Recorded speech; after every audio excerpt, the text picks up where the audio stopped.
अजमेर से खबर आ रही है। बता दें कि अजमेर की ऐतिहासिक आना सागर झील की बदहाली व मछलियां मरने के मुद्दे पर अब सियासत का दौर शुरू।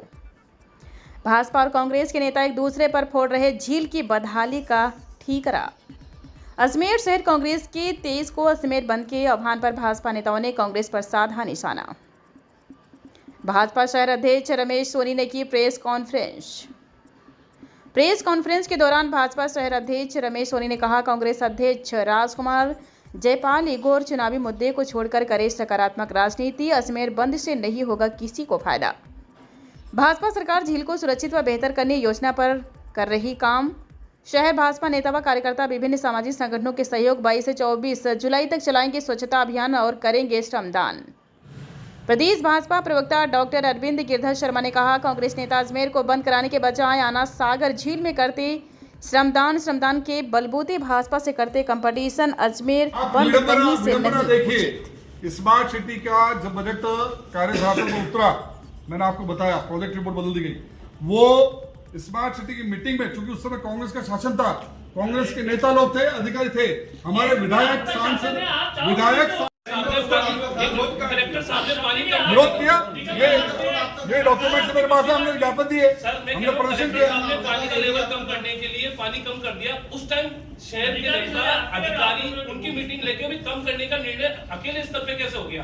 कम करने के पीछे उसका डिसएडवांटेज बात चर्चा नहीं होनी चाहिए। देखिए, सब जो बातें कर रहे हैं, चाहे कांग्रेस हो चाहे भाजपा हो, क्या प्रशासन के सामने से उनको इतना बढ़ावा क्यों मिल जाता है कि सकारात्मक राजनीति का एक बड़ा कारण बनी है। और वर्तमान में हमने देखा कि जिस प्रकार से अजमेर के आना सागर झील के अंदर चूंकि मानसून लेट हुआ, इस कारण से हम सब ने देखा कि उस झील के अंदर चूंकि पारिस्थितिकी तंत्र बिगड़ा और कुछ मछलियों की मृत्यु भी हुई। और कहीं न कहीं सफाई जो एक निरंतर व्यवस्था है, उस आना सागर झील में कचरा भी आया। प्रशासन के माध्यम से लगातार पिछले 10-15 दिनों से इस पर कार्रवाई की जा रही है। लेकिन भारतीय जनता पार्टी सदैव मैंने जैसे कहा कि एक जन प्रेरणा का अभियान अपने हाथ में लेती है। और चाहे फिर भारतीय जनता पार्टी की केंद्र सरकार हो चाहे राज्य सरकार हो, हमने राज्य सरकार के माध्यम से वंदे गंगा जल संरक्षण अभियान में विगत वर्ष भी मानसून से पूर्व ये सफाई अभियान आम जन के सहयोग से हमने चलाया था। और इस वर्ष भी हमने तय किया है कि दिनांक 22, 23 और 24 ये त्रिदिवसीय जो आना सागर की स्वच्छता का अभियान है, ये सकल राष्ट्र भक्त अजमेर बैनर तले हम सब संस्थाओं को, सब जनता को, सारे स्वयंसेवी संगठनों को जोड़ करके चलाने वाले हैं। इसकी शुरुआत कल प्रातः 6 बजे आना सागर जो पुरानी चौपाटी है उस पर स्थित आना सागर झील के अंदर वहां से प्रारंभ की जाएगी।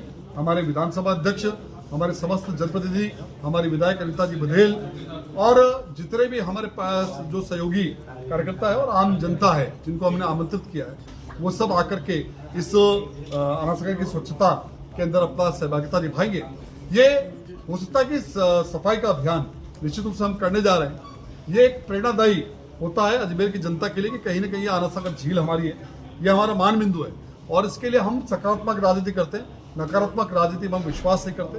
तो मेरा आप सब चैनल्स के माध्यम से आम जनता से अनुरोध है, सभी स्वयंसेवी संगठन संस्थाओं से अनुरोध है कि आप भी आएं और आना सागर को अपनी झील, अपना मान बिंदु मानते हुए इस स्वच्छता अभियान के अंदर अपना सहयोग प्रदान करें। आना सागर का एजेंडा है, मैं उसके विषय में कुछ नहीं कहना चाहता। वो जनता स्वयं निर्णय करती है कि कौन नकारात्मक राजनीति कर रहा है, कौन सकारात्मक राजनीति कर रहा है, ये जनता निर्णय करती है। उनसे भी अपील करते हैं कि वो भी आए। मैंने अपने पहले उसमें कहा कि मैंने डॉक्टर जयपाल से जो कांग्रेस के वर्तमान अध्यक्ष हैं, मैं उनसे भी कहूँगा, वो एक बहुत अच्छे लीडर हैं, विधायक रहे हुए हैं। मेरा उनसे कहूँगा कि अपने ईगो को छोड़ करके और अपने एक नकारात्मक चुनावी इशू को छोड़ करके यदि वो सकारात्मक राजनीति के साथ बनेंगे तो मुझे लगता है कि जनता के बीच में जब वो जाएंगे तो कहीं ना उसका लाभ मिलेगा।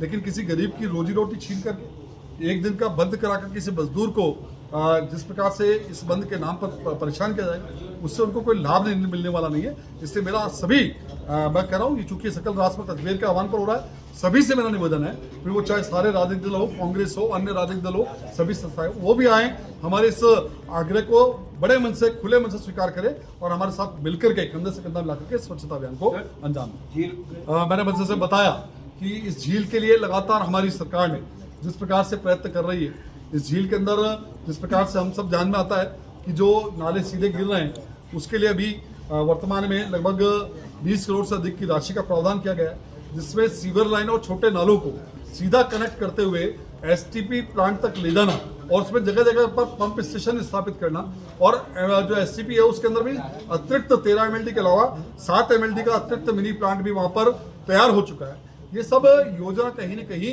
इस झील को सुरक्षित बनाने के लिए और फिर डीसिल्टिंग के लिए 78 करोड़ का प्रावधान किया गया था। लेकिन मुझे बड़ा दुख होता है कहते हुए कि कुछ विपक्षी दलों ने, हमारे कांग्रेस के ही पदाधिकारी, उन्होंने सिकंदराबाद कोर्ट में दायर किए।